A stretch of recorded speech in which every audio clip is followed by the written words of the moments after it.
Bones are body horror, the tentacle alien told me. Not that I would volunteer such information, mind you, but you did ask.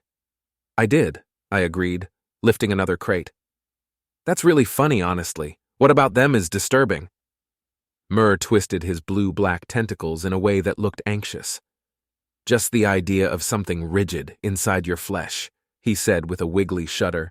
No matter how you move, it won't move with you, like your own body is fighting back. He wrapped his tentacles around a crate. I've had nightmares about stiffness like that. Wow, I said as I set my crate on top of the others. I'm sorry to hear that. All I can tell you is that bones aren't an enemy to us. They're something dependable and strong that hold us up and make everything possible. Mur shoved his crate into place. I suppose you'd need a positive relationship with your own disturbing parts, he said with a twitch of his hind tentacles that was probably the equivalent of shaking his head. Since a strong arm's pointy squid head was the majority of their body, they didn't seem to go in for human-style nods.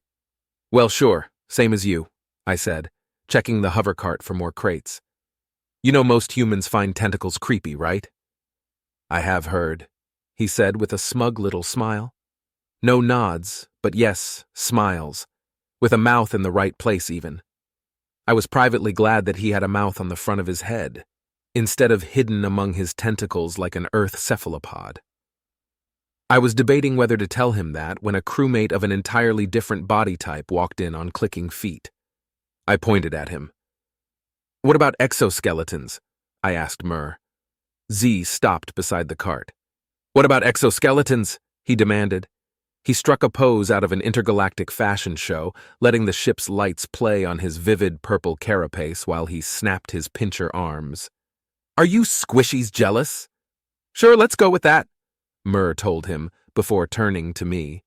Exoskeletons are different from bones. They're like an exosuit, a protective case for the natural softness. G held the pose. A glorious one? Yes, Z. You're very pretty. Mur sounded more than a little patronizing, but G didn't seem to mind. That is the proper amount of respect, the bug alien said. He relaxed to grasp the cart handles with his pinchers and towed it out of the room. I will return with more freeze-dried foodstuffs.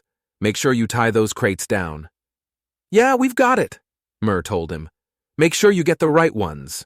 2 of the 3 shipments look similar. This is obvious to one with such excellent color vision as myself.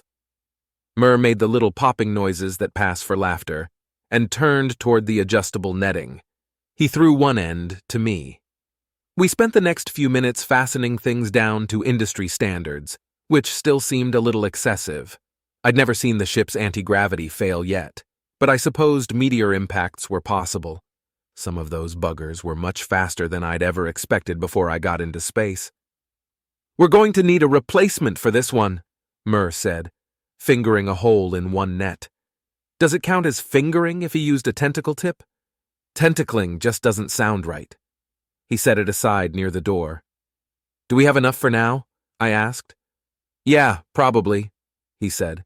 We just can't forget on the next restocking trip. Hey, Paint, he called after someone who just passed the doorway. Paint, she said, replying with her own name where I would have said yes or what.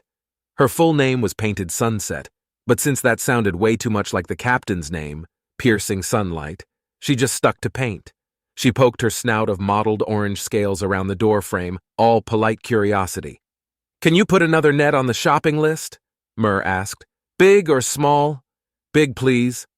Got it. One question for you. What's that? Mur asked. Paint spun to stick her tail out into the doorway. She had something taped to it. A stapler? Whatever it was, it clacked like a tiny crocodile when she moved. Have you seen any tasty fish around here? She said in a growly voice. Roar! With a long-suffering sigh, Mur told her, No, but there are probably some in the kitchen. Thanks. Paint spun again and stuck her head out.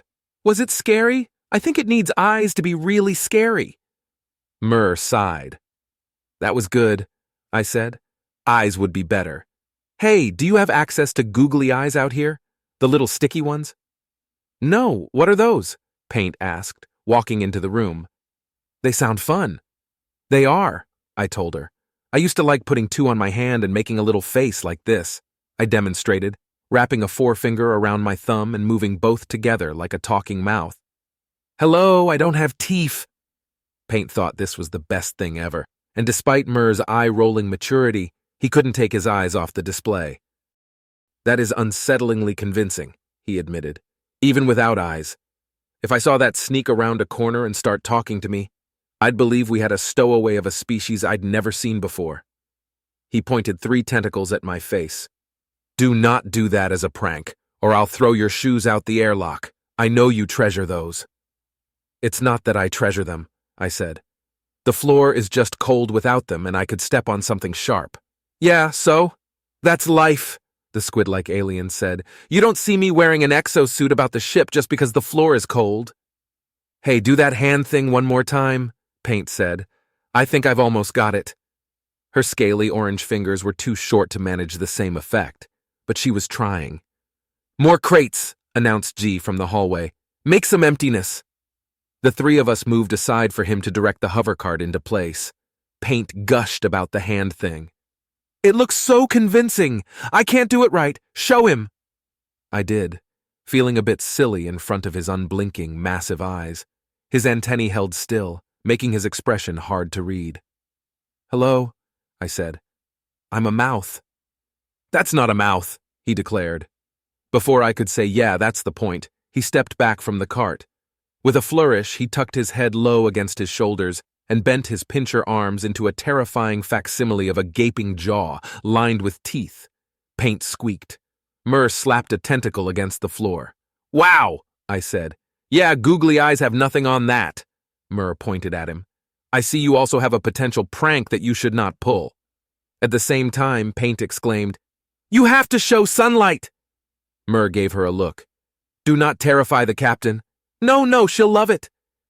I'm pretty sure she's busy. Paint rubbed her chin as G resumed a normal posture. It wouldn't take long, but yeah, she's busy. Dinner time? Oh, and you have to show off your thing too, she said, pointing at me. Murr started to naysay, but I said, Oh, like a talent show? I have all of the talent, G announced. Paint was delighted. Murr waved his tentacles about and went back to work while G launched into a story of the time he scared off a predator with the false jaws trick.